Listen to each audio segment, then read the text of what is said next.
Hello my lovelies! Welcome back to Bloodboon and welcome back to Castle Cainhurst. Second part of Castle Cainhurst. We're in for a fun one. We're in for a fun one. Not only have we got to make our way through the second half of Castle Cainhurst, which is the libraries, it's the harder part basically. We've also got to face Martyr Logarius. Martyr Logarius, a boss who always gives me trouble, so this is going to be fun. He's a weird one, Logarius. Oh, here they are again. The shrieking abyssal vampire women, which are all that remain of the aristocracy of Old Cainhurst. Kind of sad, really, to think about it. This is what became of them. I mean, another implication of these ghosts is that they are what remains of the slaughters that were enacted by Logarius and Alfred and the executioners. We know that at some point Logarius and the executioners invaded Cainhurst because Logarius is still here, and they slaughtered their way through the entire kingdom, murdering everyone in their wake, anyone they considered to be tainted, any of the vile bloods, as it were, and then placed a curse on Cainhurst, a kind of magic which sealed it away from prying eyes, sealed it from access, so no one else could ever be tainted by the blood again. They're a very particular school of hunters, the executioners, from the Healing Church, and their entire... They are Van Helsing, essentially. Their entire ethos is hunting the vile bloods, the vampires. I mean, one of the many, many rumours that proved to be false, actually, regarding a potential Bloodborne 2 was that it was going to involve the vampires of Cainhurst, primarily. That turned out to be false, as it happens. Which is kind of a shame, actually, because it is an area... Oh, Evelyn, that's a lovely pistol, actually. One of the best pistols in the game, if you can upgrade it. It is one of the more interesting areas of the game, this sort of gothic horror thing. Oh, look at this, it's so beautiful. This library in the upper stories of Cainhurst is gorgeous, isn't it? And we've got lots of the Cainhurst knights around here, the males of Cainhurst. For some reason, the tainted blood, the vile blood that created the vampires of Cainhurst doesn't favour the males very much. It tends to turn them into these very wretched gangrel creatures, rather than the very noble, classic vampires that the women become. Apart from, of course, the women that degenerate into the tick things that we've already seen. That's not exactly noble, is it? It's like pretty much everything in this game, though. No, there aren't... I can't think off the top of my head of any good endings that anyone has. Most of the characters come to bad ends. Us included, for a given definition of good or bad, you know? I mean, we're the only one who potentially comes out of it okay, if you take certain endings. I mean, one of the endings is decidedly very, very bad. The one where you end up embracing the moon presence and become the replacement for Gehrman. You end up in his wheelchair, sealed in the hunter's dream, performing his function. Not the best ending, really, considering how much Gehrman himself hates that function. I mean, for him it's an especial kind of hell. There is an audio file, or you can actually find him in the hunter's dream sometimes, where he's lying in the grass and he's calling out to Ludwig and Lawrence, begging them, his old allies, to come and end the dream, as they were supposed to, but didn't, because they ended up degenerating and turning into monsters. Which we will see, of course. We're gonna see them. Oh, are we gonna see them? Bloody hell. They're both in the Hunter's Nightmare. One of the worst areas in the game. One of the most degenerate, unpleasant areas in the game. And they have become the most degenerate, warped products of the healing blood imaginable. Ludwig in particular. Ludwig is a flat-out Cronenbergian abomination. He's wonderful. He's also a complete pain. One of the hardest bosses in the game. But then again, at this point, from this point on, there aren't many... There certainly aren't any that you would call easy. Let's put it that way. Hey up. Can you hear the flapping? It's a gargoyle. It was a gargoyle. It's not anymore. If you sort of farm these guys, if you keep killing them, and then resetting them and killing them, eventually they will pay out with bloodstone chunks, which is really good, you know? Really good. You can upgrade your weapons quite easily just by farming them. And they give good blood echoes. So here there's going to be another version of these guys, the Headless Ghosts. Look, they're holding their own heads, and what they do, they shriek, and they can activate this holding spell that freezes you in place. So the others can come and stab you. It's frustrating. They're very difficult to take down. What you really want to do... Ah, they got me again. What you really want to do is take them down piecemeal. Don't charge into them, hacking and slashing willy-nilly, because you'll die. There's that spell again. God, they're quite tricky, these things. There we go. God, they give good blood echoes. They really do. If possible, take these guys down first, because they don't do much to harm you themselves. They just hold you in place with their shriek, their banshee-like shriek, and then they rely on the others to stab you to death. God, we're going to be strong when we come out of here. We really are. Assuming Martyr Logarius doesn't just blat us, which is entirely possible.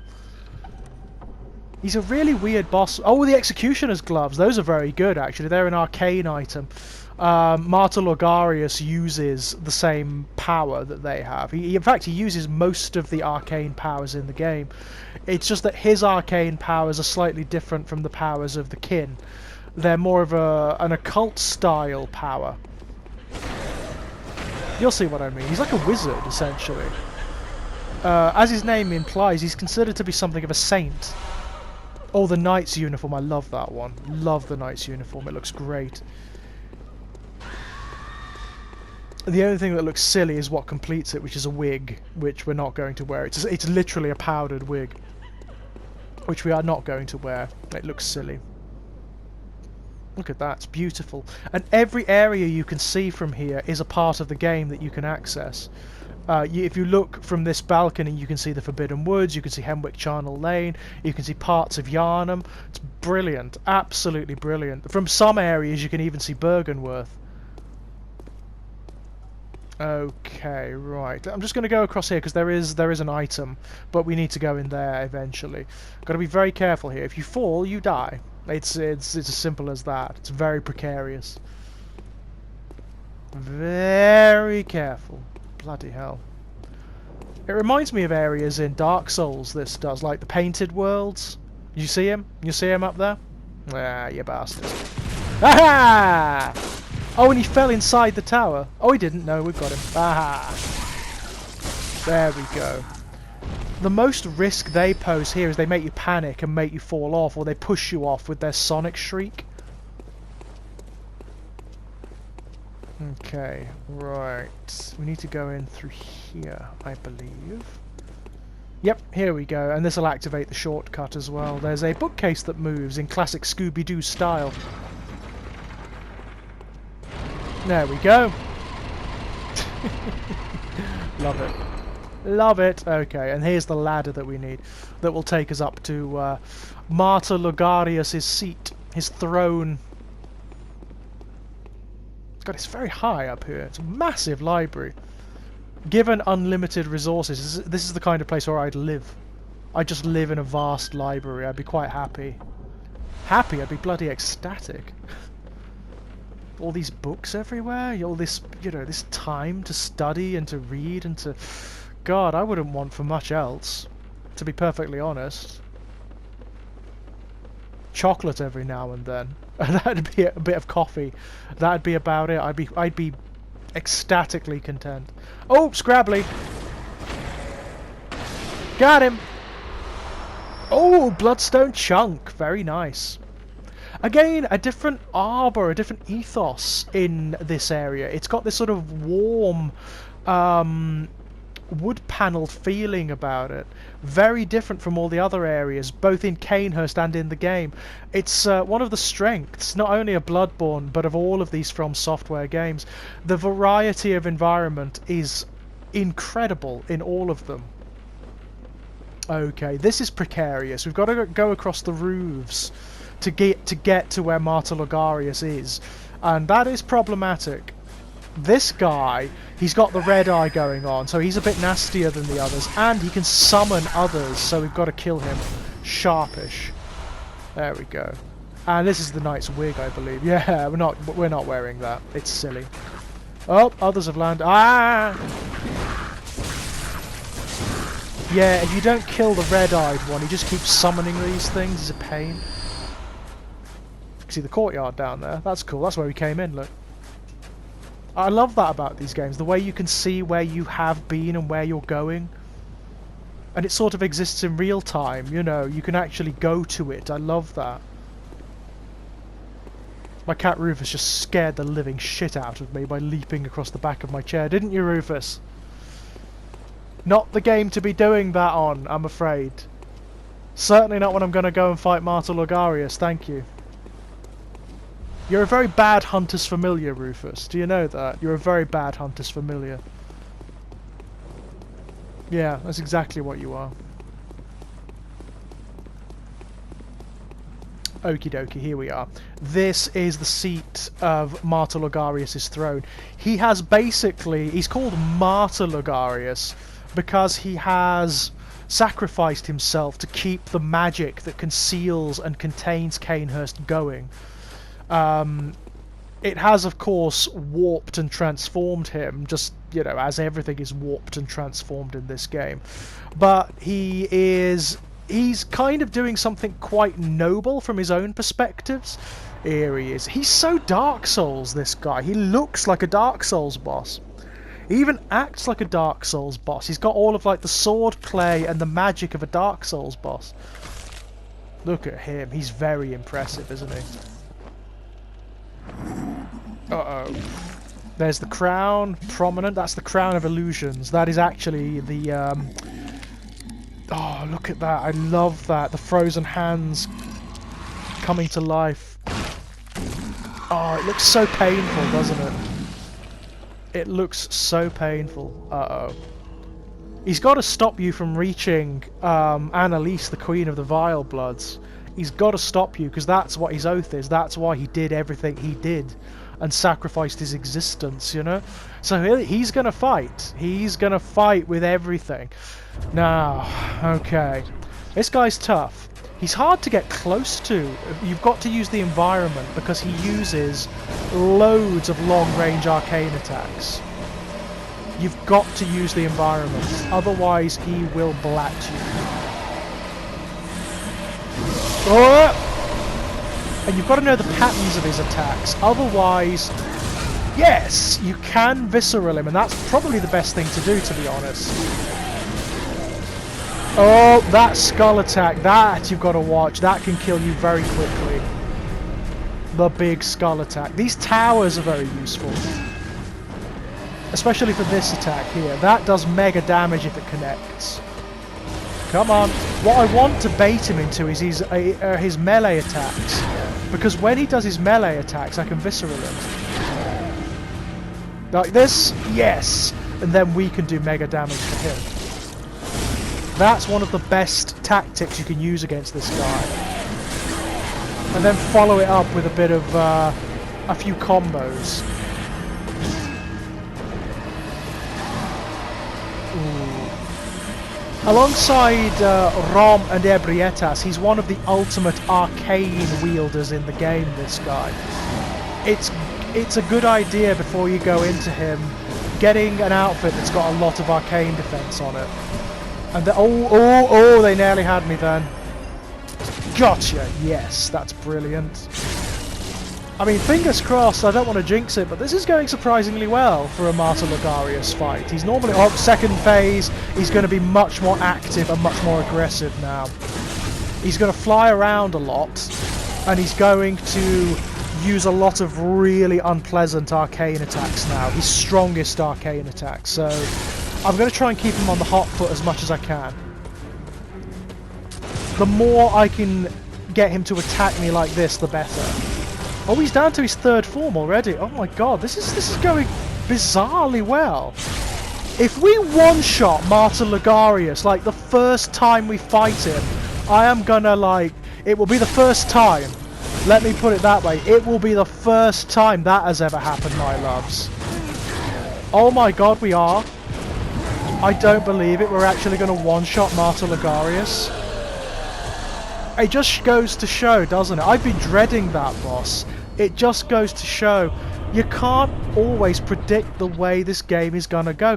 That boss always gives me trouble. Always. It always has. That has always been one of the harder bosses for me. I just one-shotted it.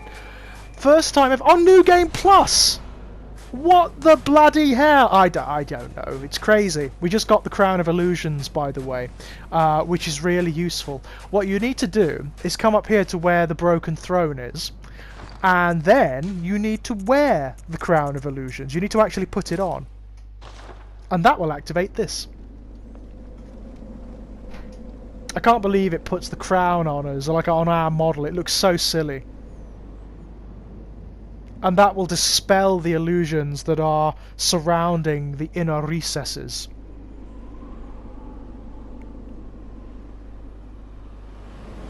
Here we go. Now we can reach Annalise, the last of the Vile Bloods, and their queen, in fact. There we are, the inner sanctum. You see, Annalise is totally immortal. She was the original imbiber of the vile blood, so she is like... she's the source of the curse. She is the one that creates all of the other vile bloods. So, yeah, look at this. It's so weird, isn't it, this area? It's statues everywhere. So weird. I kind of love it, though. I can hear lots of weeping up here.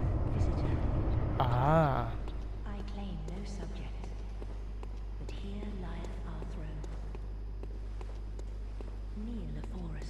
Yeah. She doesn't have any subjects because they're all murdered. Alfred and Logarius and the other executioners. The unopened summons. That is a clue. Alfred, if you remember, Alfred always asks if we've heard anything of Cainhurst. So what we need to do to complete his story arc, and hers, is take that unopened summons to him. And when we do that, he gains access to Cainhurst. And you can imagine how that goes down. So we can just kneel here. Visitor. Moon-scented hunter. Moon-scented. Interesting, eh? I am Annalise, Queen of Castle Cainhurst. Have you noticed the mask she's wearing? Ruler of the Vile Bloods, and sworn enemy of the Church. An enemy of the Church is a friend of mine, I can tell you. Our people are murdered, and we are prisoner to this wretched mask. Martyr Logarius is doing. Out in search of.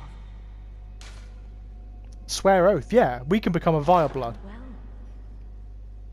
an odd hunter thou art indeed. Oh yeah. We've tired of these piteous nights. Share in our plight, and take oath against the Church. Yeah, I'm up for that. If thou wouldst this path walk, I prithee, partake of my rotted blood. That's... I mean, yeah, I'll do it. But that's not a good way of advertising it, calling your blood rotted when we've got to imbibe of it. Feel the spreading corruption burn. Lovely. Delicious. Now, thou art too a vile blood. Yep, we're the last. We too, the very last on this earth. There we go. I can't imagine that... yeah, so basically, if you kill other hunters, For the honor of Cain. you take their blood and you can bring it to her. And if you bring enough, then she gives you stuff. Which is kind of cool. I've got so many different hats here. What should we wear? I like the old hunter cap, actually. That's pretty cool. Although that does hide our... Oh, whoa! We look like an anime character. We look like sort of a 1980s or early 1990s anime character. You know, like a sort of Vampire Hunter D style occult hunter of some description. Okay, wow. Well, that was Canehurst. We're not entirely done with Canehurst yet. There is other stuff that we will do, mostly involving Alfred and Annalise and whatnot. We've got to finish their story arcs, so we'll do that at some point, but not yet. Actually, I love this look. I'm going to keep this. I like this. Very well, Blah, blah, blah, blah, blah. Loads of levels up. I can't believe we one-shotted him. I cannot believe that. I was digging my heels here. I was like, okay, this is gonna take a while. We're gonna have like multiple goes at this. I'm gonna have to put like a comedy of errors appendix on the end of this video that shows all the times that I died. Nah, no, one-shotted him the first time. I don't believe that. Ugh, it's almost disappointing in a way. It's not. It's really not. I'm quite happy. Ooh, the amygdalan arm. I could do some upgrading to that. I like the amygdalan arm. It's a weird weapon. Really strange. From the Hunter's Nightmare. And it's exactly what it says on the tin. It's a living arm of the amygdala. It's still alive. And we can use it as a weapon. I'll show you it at some point. It's great fun. It's one of the heavy... I've got a cup of tea, by the way. Not vile blood, it's a cup of tea. I wish it were vile blood. I'd be well up for that. Vampirism has always appealed to me. Well, how can it not, you know? How can it possibly not? Anywho, what are we going to do next? There's a couple of... Before we move on to the Nightmare of Mensis, which is kind of the next chapter that we have to do in the main story, there's a couple of things we need to do. We need to go... do you remember when we did Yargul? We found that cage that had a hunter, a dead hunter on a throne, and we took a key from him called the what was it called? The key. It was the key to the upper cathedral ward. So if we now go up to the upper cathedral ward, there should be a locked door that we can access that leads us to an optional area of the game. An optional but entirely key area, especially if you want to know a bit more about the story. The Upper Cathedral Ward is exactly what it says on the tin. It's the highest place of the... It's the most sacred sanctum of the Healing Church. It's where all of the orders it's where the choir of the Healing Church, the upper choir who rule it, reside, and where all the orders for the lower priests and vicars come from. It's also where there is, as is always the case in Bloodborne, there's a dark secret being held, which we've got to uncover. But it's totally optional. Again, when I first played the game, did not know this was here. I had no idea. I didn't even find the key. So I didn't do this area. I had to do this on New Game Plus, as I'm doing now, funnily enough. But yeah, we've just got to ascend through the Hunter's Workshop here. These guys are not hunters. They're people basically pretending to be hunters. Oh dear. Hello! Oh, that must hurt. I love this area. You can see all of Yharnam from here. Like, basically all of Yharnam. The Cathedral Ward is down there. Oh, gotta be careful, gotta be careful. Knock these guys off, that's easy. Oh, Grandpa got me there. God, he's got some sort of rifle. Bloody hell. I'm gonna knock him off. Let's knock him off. That's fun. Oh, wow, look at this. Beautiful. Absolutely beautiful. And the higher we go, the more you can see.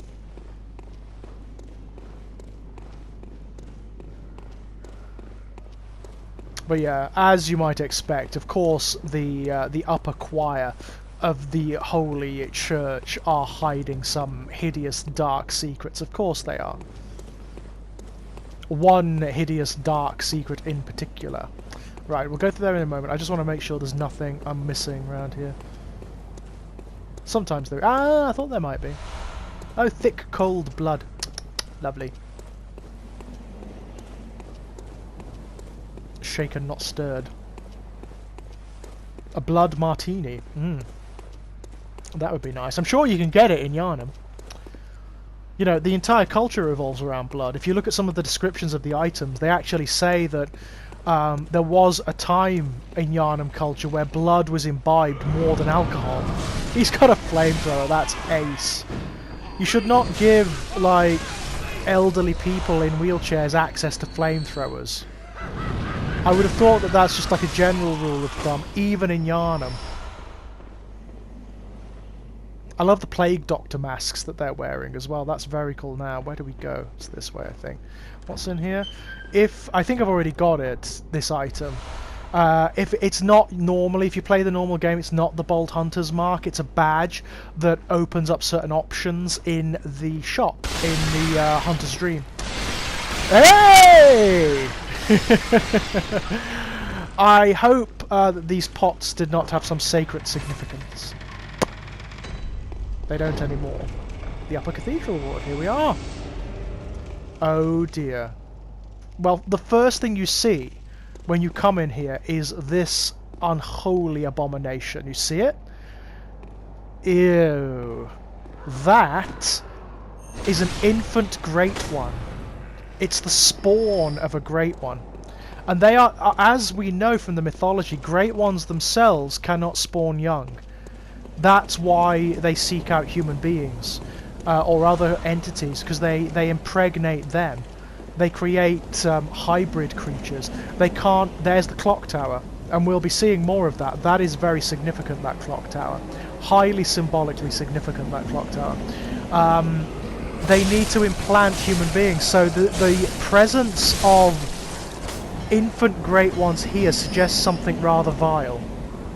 It suggests that the Healing Church are conducting experiments whereby they are subjecting human women to some rather vile, almost eugenicist experiments. And there's a lot of them. There's a lot of those infant Great Ones, I'm telling you. A disturbing amount of them. And if you look at them closely, they are clearly the spawn of a very particular Great One because they resemble her. We'll meet her, actually, very soon. Oh, they're gross. They're not that strong, as you can see, but if they do manage to bite you, they inflict frenzy. So you've got to be really careful, especially when there's lots of them like this.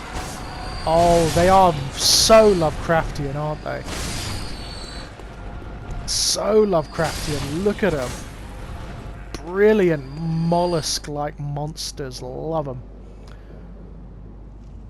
Oh dear. So you'd expect this area to be full of the profane, wouldn't you? Given the proclivities, what we already know of the Healing Church, we know how corrupt they are. So you can imagine what sort of hideousness was going on up here.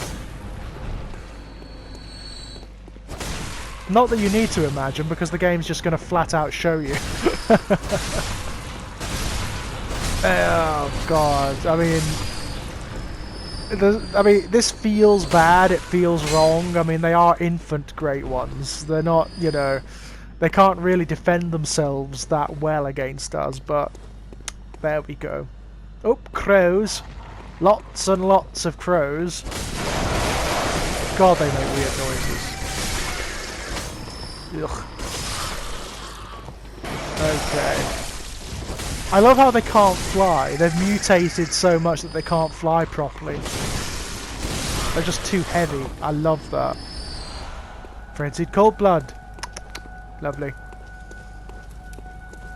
I mean, by all accounts, they imbibed the blood in all manner of ways. They drank it. They have it sort of pumped directly into their veins. I'm sure they smoked it if they could. Hello, you. Another church doctor. Guarding the entrance there with your big scythe. Well, that went well. Bloody hell. Oh god, he nearly killed us. He nearly killed us. Bloody hell. That was lucky. We could have really got it then. It's a very narrow area to fight him in, to be honest. Okay, here we are. We're now delving deep into the church itself. Lots of these things here, these brain-sucking entities, that are also products, it seems to imply, of the experiments of the church. Quite how or in what way, it's hard to say, but they are experiments of the church. The fact that they can suck out insight is significant. Okay, right. There's a very particular kind of werewolf up here. A different type that has blue eyes. It seems to imply that they are the werewolves that are created from the clerics, from the priests of the church. Oh, can you see it? We can't get through to it yet, but there is a brain sucker behind those doors. I can't get it from here. Oh, this is a blue-eyed werewolf. They are the same as the other werewolves, but tougher. Loads of health, much quicker, so you've got to take them out quickly. And there's a lot of them. Again, very good to farm. If you kill a lot of them, they start giving you bloodstone chunks. And they give loads of blood echoes. There's a ton of them in here. They're up on the ceiling, clinging to a large chandelier. Look, can you see them? There's a load of them clinging to that chandelier, and a load of them down there as well. So what we're going to do, we're going to get them to fall, and then we're going to bait them to come up here. Then we can get them stuck behind this door, and then we can kill them quite easily, one by one. That's the easiest way to do it. Whoever said hunting beasts had to be fair? I certainly didn't. And, you know, if that's a tenet of the hunters, well, sorry, I never got the memo, so... Tough, isn't it? My hunter is a dirty, cheating bastard. As you've already seen. Every dirty trick, my loves. There we go. That's how we do it. Saves us a lot of hassle. Because there's a lot of them. Look, there's tons. I don't want to fight them all at once. Not if I can help it. Ah, this one opens from the other side, I think. Yeah. God damn it. Now, you're going to have to be prepared. We are almost certainly gonna get some of our insight sucked out here. Because the brain things here are slightly more aggressive and tougher than the ones we fought before. So, yeah. We'll do our best not to. It doesn't matter. We've got tons of insight saved up, so... Ah, God. Gotcha. Ah, ha, ha, ha, ha. Yeah, the blue-eyed werewolves. Interesting. Very pretty. The eyes are significant, actually, because everything here is shrouded in a kind of incense mist, and the eyes allow you to see them. It also differentiates these werewolves from the ones below. The other ones, the ones below, are created from normal Yarnamites who have imbibed the blood. These are from the clerics, the priests, the bishops. So they're a slightly higher tier werewolf, if you like. A slightly better class of werewolf, I suppose. Oh, can you hear that? That wet sort of squelching. That is one of the brain sucker beasts plodding about. They've got a few nasty arcane attacks on them, actually, so we've got to be careful. It's one at a time. They're not so bad, but there are areas here where there's a few of them that mob you, and that is tough. That is very, very difficult. Right, we've got to be tactical about this. We've got to take them down piecemeal. Otherwise, they will take us down in short order.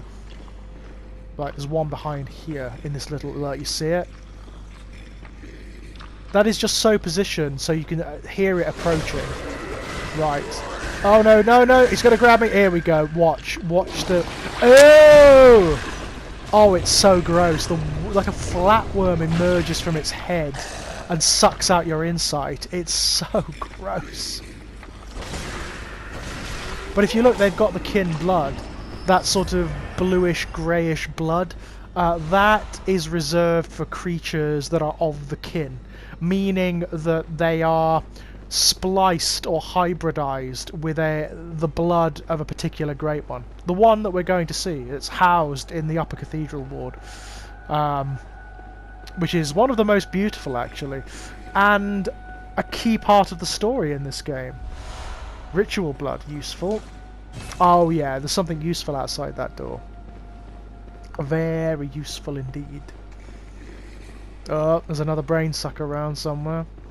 Blech.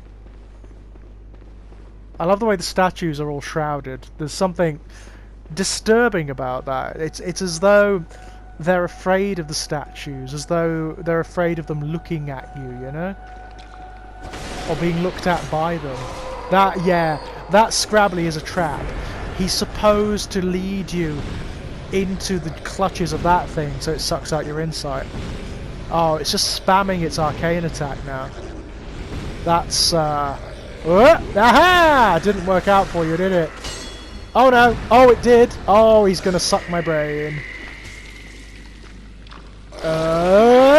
Ew. So gross. Ew. So they subsist off of insight. They're wretched, scabrous things. But the impression is that they were created for that very purpose. It's another way, another method of gaining insight by draining it from other creatures. It doesn't matter, our insight is massively high and we've got myriad ways of replacing it, so it's fine. So another one approaching from down here. Right, we need to wait for this one to get closer, otherwise it's just going to spam arcane attacks at us, which we don't want, because, well, that would be frustrating, wouldn't it? Look at it, just shambling forward. Very strange gait that they've got going on. Alright, you! Ah! Ah! Ah! Alright, you, come on. Oh, you just got me, didn't you? You got me. Well, I suppose you've earned this meal. Enjoy. A bon appetit. Yummy. Brains are actually delicious. You can't eat them anymore, certainly in the UK. I don't think you can legally sell them. There was a time before the BSE scare in the 1980s when you could just go into a butcher's and buy calves' brains or lamb's brains. I ate them when I was a kid because my dad was a butcher. We had them a lot when I was a kid. They're delicious. Absolutely delicious. But they're very delicate. They're very hard to cook. You either fry them, in which case you don't fry them for very long because they just disintegrate. Or the way my dad used to do it, which is actually really delicious. He used to make a kind of savoury porridge. You cook them in milk with loads of herbs and seasonings and whatnot, and then they become almost like a pate, and it's delicious. It's absolutely delicious. You have it with toast or something like that. Anywho, right. This is tricky. There's two here, and usually when you start killing this one, the other one comes up behind you. This one's a bit more aggressive than the others, and this is the one we want to kill because this one's got a special key on it. It's a bit tougher than the others as well. It's got a few more hit points. There we go. Hey, we got the key. Excellent. Okie dokie. We're doing well. We're doing well. I normally die at least a few times here, and we've opened up all the shortcuts, so that's good. Right, what's here? Oh yes, I remember this. This is where you gain a particular stance if you haven't got it already. Of course I have, because this is New Game Plus and we've already been here. That stance, which is the make contact stance. It may seem a small thing, but it's actually really, really useful later in the game. You can use it for exactly what it says on the tin, to make contact. Great ones can't communicate directly, but you can actually use this to make contact with a particular great one, which is useful. One that exists in the Nightmare of Mensis, actually, and we will be finding it at some point. Okie dokie. Before we do that, though, I think one thing we definitely need to do, I need to go downstairs, open the main door, and spend my blood heckos. Because I've got a lot of them. I'm really enjoying this jaunt through New Game Plus, I've got to say. It is harder than the main game, but it's also, I find, a little bit more fun because you've already got your weapons, you've already got your items, you already know your fighting style and what manner of hunter you've created, so you don't need to worry about that so much. It is just a case of upgrading what you've got. Okay, we're nearly there. I mean, this is, we've just got to do this shortcut here. And then we will be deep into the Cathedral ward, and I mean deep.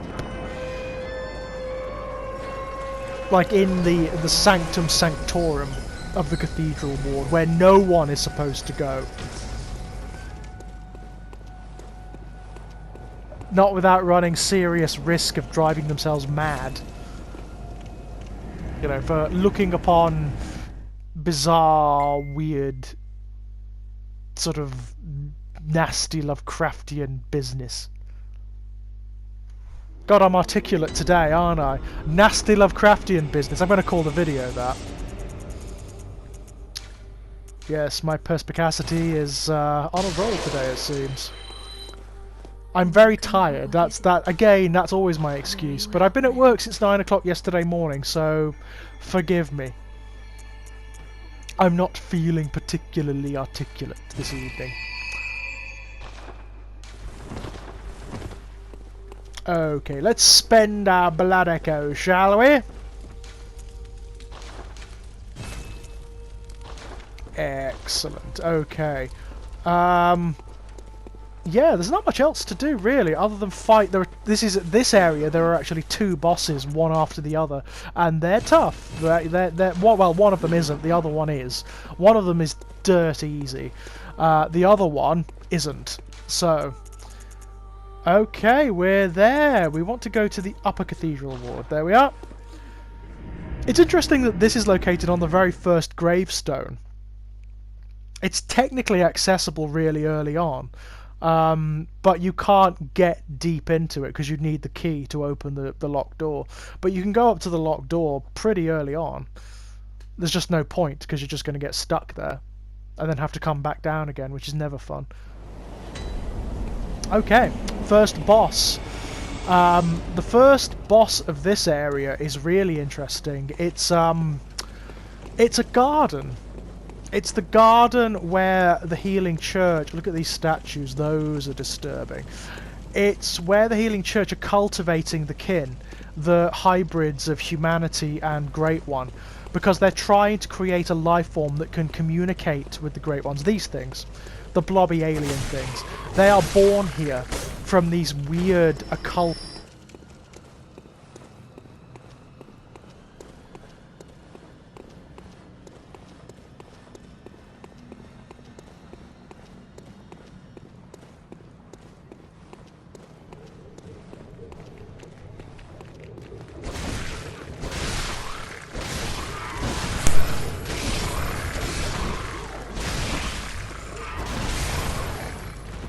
Apologies, my loves, for that moment of silence. My damn recording equipment let me down, I'm afraid. So, what I was saying was that they're basically fungal life forms now. They've gone beyond the point where they need to create these creatures through hideous surgery and whatnot. They hatch from these flowers. They are, look, celestial emissary. Basically, this is the perfected form. This thing can communicate with the Great Ones, with a particular Great One, which is the one from which all these things are born. The Great Ebrietas, daughter of the cosmos. And she is the one that we're going to face next. There we go. Hey! Prey slaughtered, that's always a delicious thing. So now, that has effectively cut off the Healing Church's ability to communicate with Ebrietas. Ebrietas is a really interesting creature. Her position here in the Upper Cathedral ward is very suggestive. It's hard to say quite what it means, effectively. We know that Ebrietas was found by the Hunters and the Healing Church in the Chalice dungeons. She was a Great One that was part of Thumerian society, and she was left behind when the other Great Ones and all the Thumerians ascended to some other plane of being. They left her behind, and we don't know why. Whether she chose to stay behind, whether it's because she was tainted in some way, we just don't know. What we do know is that the scholars of Bergenworth and the members of the Healing Church found her. And they brought, eventually when the Healing Church was formed, they brought her here. Now, whether she's a prisoner here, you know, whether she's here against her will, or whether she is actually the power behind the Healing Church is up for debate. It's entirely likely that she is the source of the old blood, that it's her blood that's being used, or at least she is one of the sources of blood that's being used in blood administration. Here we are. This is her realm, the altar of despair. As you can see, her presence here has started to alter and corrupt the world around it, because she is a great one. She is a great one, so she can actually transform reality around herself, and she does naturally, of course, just by dint of what she is. She's a goddess, you know, she's a Lovecraftian entity. She doesn't belong on this plane of being, and yet here she is, trapped here. She is one of the most Lovecraftian entities in this game. She's beautiful. Look at her. Here we go. Uh-oh, right. Best thing you can do, stay behind her. Daughter of the Cosmos. Brilliant title, eh? I mean, she looks like Great Cthulhu. She's got the wings, she's got the mouth tendrils. She's one of the most obvious homages to Lovecraft in this game. And one of the most significant creatures in it, but she's also entirely optional. Many people, when they first play the game through, don't find her. They never see her. You've got to... there's a lot of things you've got to take into account to reach her. You've got to find that key, which is really oblique, in Yargle. Then you've got to find your way up to the upper Cathedral ward. It's kind of weird, to be honest. But I love it. I love the fact that she's so significant to the story. She's one of the greatest secrets of the Healing Church, and yet she's optional. You don't have to find her. You don't even have to meet her or know she exists. Oh, that is a nasty attack. Her music is amazing. Absolutely love her soundtrack. It's so epic. Look at her. She's actually really tough on New Game Plus, I've got to say. And she hasn't even started doing her arcane attacks yet. When she starts with that, then we're in trouble. Oh, here we go. She's going to start now. Now she can do these arcane attacks that are nightmarish. She can surround herself with a field of force that drains her energy while you're near her. She can do this starburst attack, which if it hits you, it kills you. She is very tough. Look at all the tendrils and things. I love it. She's one of my favourite creatures in this game. The design of her, those fungal wings on her back, just, she's beautiful. Oh, here we go. Oh, this is tough. What? Oh, here we go. That is such a nasty attack. Oh, oh, oh! Oh, gotta be careful.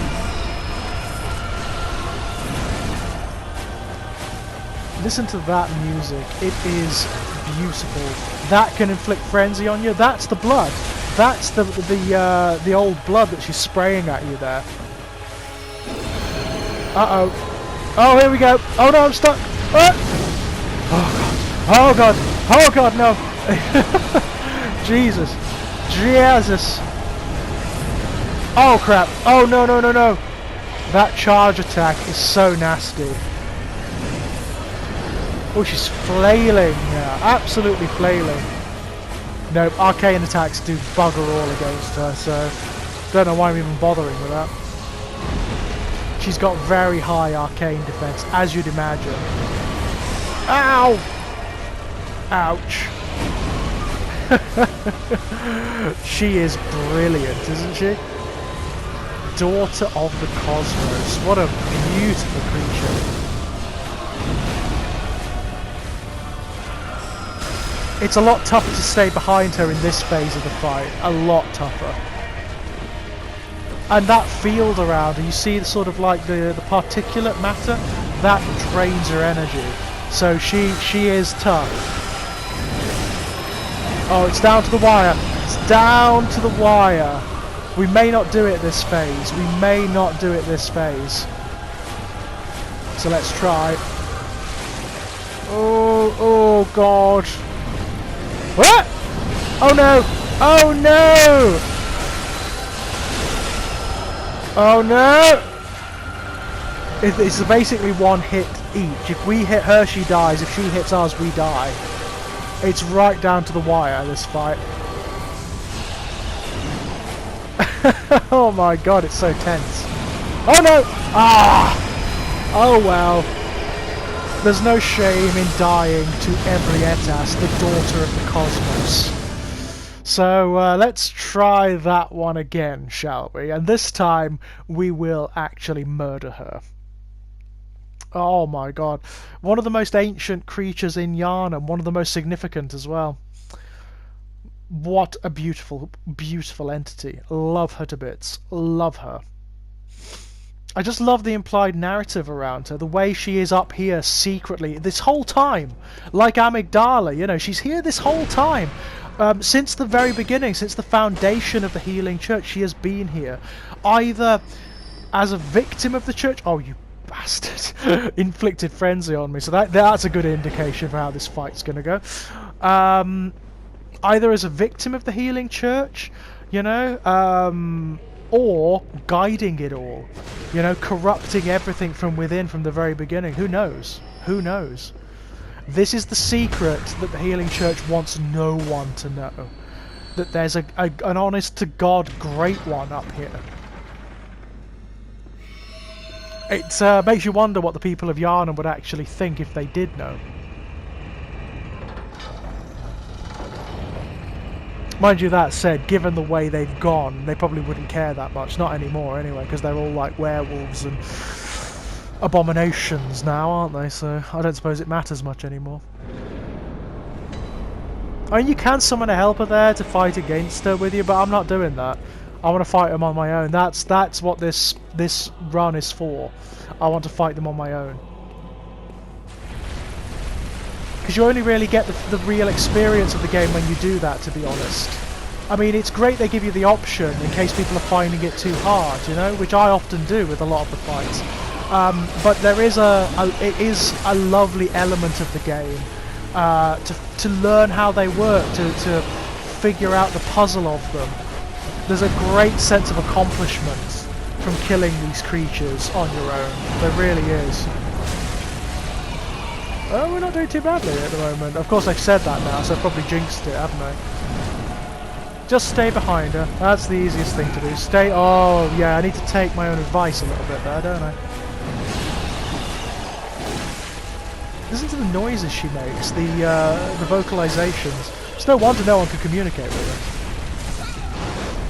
But that's the funny thing. The Healing Church has been messing about with this creature since its inception, since before that, because it was Bergenworth that found her, and they haven't been able to communicate with her until they cultivated the kin, which didn't happen until years after. It's a strange thing to think, isn't it? I love the mass of stars and like the gateway to the cosmos that's in its face. I think that is brilliant. Absolutely brilliant. It's like it's a living conduit to eternity, yeah? I would say that this mythology is a lot kinder to its great ones and to its old ones than Lovecraft is. In Lovecraft, they are unequivocally evil. They are just scions of madness and metaphysical malevolence and corruption. They're not here. They actually aren't. They're much more mysterious. that they are beyond comprehension. They don't have agendas or intentions in the same way that human beings do. They're unreadable. And what you see of them really isn't what they are. This is just the physical form, you know? It's almost like the physical forms are an extension or manifestation of what they really are. They are eternal, these entities. They're abstractions. So that isn't what Ebrietas is. It's just how she manifests on this physical plane and how we perceive her. The truth of her is much more complex. And there are some that are completely formless, like Erden, like Murgo, like Cosm, for example. The fact that they call her the daughter of the cosmos is interesting, because that suggests she is the daughter of Kos, Mother Kos. We've done it, she's dead. Down she goes. Oh, what an ending! A visceral! What an ending to the fight. And there she goes, the daughter of Kos, the daughter of the cosmos, dead. There we go, and that is the end of the Healing Church's influence. All of their secrets die with her. Their influence dies with her. It's almost like we've purged her. It's so interesting, it's so bizarre. And over here, there's a very peculiar altar indeed. It looks like Rom. Look, it looks like Rom the Vacuous Spider, or something very like her. And you can do something with this involving a particular storyline later, and we will, my loves, later on. So that's one of the key story arcs done. When we come back, my loves, a bit more delving into the depths. Until then, bye bye.